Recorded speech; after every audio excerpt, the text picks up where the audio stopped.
बहुत समय पहले भारत के दक्षिण में स्थित एक समृद्ध राज्य था जिसे सूर्यगढ़ कहा जाता था। वहां के राजा राजा विक्रमादित्य अपनी न्यायप्रियता और पराक्रम के लिए प्रसिद्ध थे।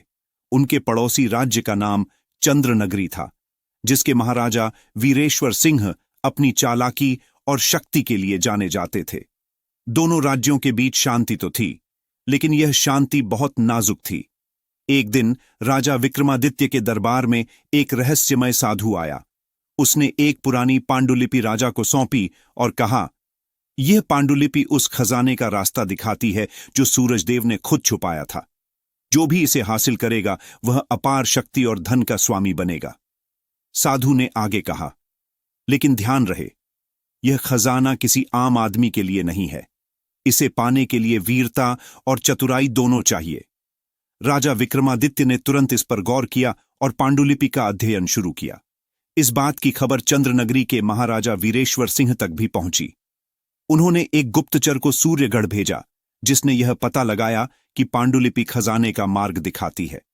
महाराजा ने खजाने पर कब्जा करने की ठानी और एक प्रस्ताव लेकर सूर्यगढ़ पहुंचे।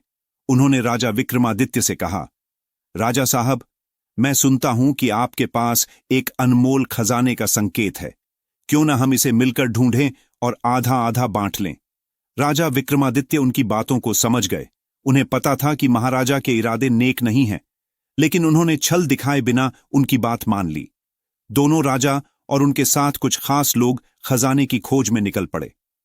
पांडुलिपि के अनुसार खजाना अंधकार गुफा में छिपा था, जो गहरी घाटियों और खतरनाक जंगलों के बीच थी। रास्ता खतरों से भरा था। कई बार जंगली जानवरों ने उन पर हमला किया, लेकिन राजा विक्रमादित्य की बहादुरी और उनकी योजना से सभी बच निकले। जैसे जैसे वे गुफा के करीब पहुंचे, महाराजा वीरेश्वर सिंह ने अपनी असली योजना बनाई। उन्होंने अपने सैनिकों को आदेश दिया कि जब खजाने का पता चल जाए तो राजा विक्रमादित्य को मारकर खजाने पर कब्जा कर लिया जाए। लेकिन राजा विक्रमादित्य ने महाराजा की चाल को भांप लिया। उन्होंने अपने सैनिकों से गुप्त रूप से कहा, सावधान रहो, जैसे ही वे हमला करें हमें उन्हें मात देनी है। गुफा में प्रवेश करते ही उन्हें दीवारों पर अजीब संकेत मिले। ये संकेत पांडुलिपि में दिए गए थे।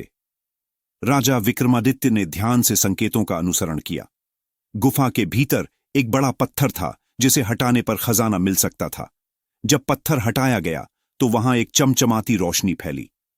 खजाने में सोने, हीरे और दुर्लभ ग्रंथों के अलावा एक सूर्य रत्न था, जो अपार शक्ति का स्रोत था। जैसे ही खजाना मिला, महाराजा वीरेश्वर सिंह ने अपने सैनिकों को हमला करने का आदेश दिया। लेकिन राजा विक्रमादित्य पहले से तैयार थे। उनके सैनिकों ने महाराजा के सैनिकों को घेर लिया। राजा विक्रमादित्य ने महाराजा से कहा, महाराज, आपकी चालाकी का अंत हो चुका है। खजाना वही पा सकता है जो सच्चा और न्यायप्रिय हो। गुफा में अचानक एक तेज आवाज गूंजी। वह आवाज जैसे किसी दैवी शक्ति की थी। उसने कहा, यह रत्न केवल उस राजा का हो सकता है जो प्रजा के हित के लिए इसे उपयोग करेगा। राजा विक्रमादित्य ने वह रत्न नहीं लिया। उन्होंने कहा, मैं केवल अपनी प्रजा के सुख और कल्याण के लिए काम करता हूं। मुझे इस रत्न की आवश्यकता नहीं। वहीं महाराजा वीरेश्वर सिंह ने रत्न लेने की कोशिश की, लेकिन जैसे ही उन्होंने उसे छूने की कोशिश की, वह आग की लपटों में घिर गए। राजा विक्रमादित्य ने खजाने को वहीं छोड़ दिया और गुफा को बंद करवा दिया। उन्होंने कहा, सच्चा खजाना वही है जो प्रजा की भलाई में लगाया जाए। उनकी इस निर्णय ने उन्हें और भी महान बना दिया। महाराजा वीरेश्वर सिंह को उनकी चालबाजियों के लिए दंडित किया गया और चंद्रनगरी का शासन एक योग्य व्यक्ति को सौंपा गया। इस प्रकार राजा विक्रमादित्य ने अपनी बुद्धिमानी, वीरता और सच्चाई से एक बड़ा सबक सिखाया। धन और शक्ति से बड़ा है न्याय और मानवता। अगर आपको ऐसे ही रहस्यमय कहानी सुनना पसंद है तो हमारे चैनल को सब्सक्राइब कीजिए और हमें सपोर्ट करने के लिए वीडियो को लाइक करना न भूलें।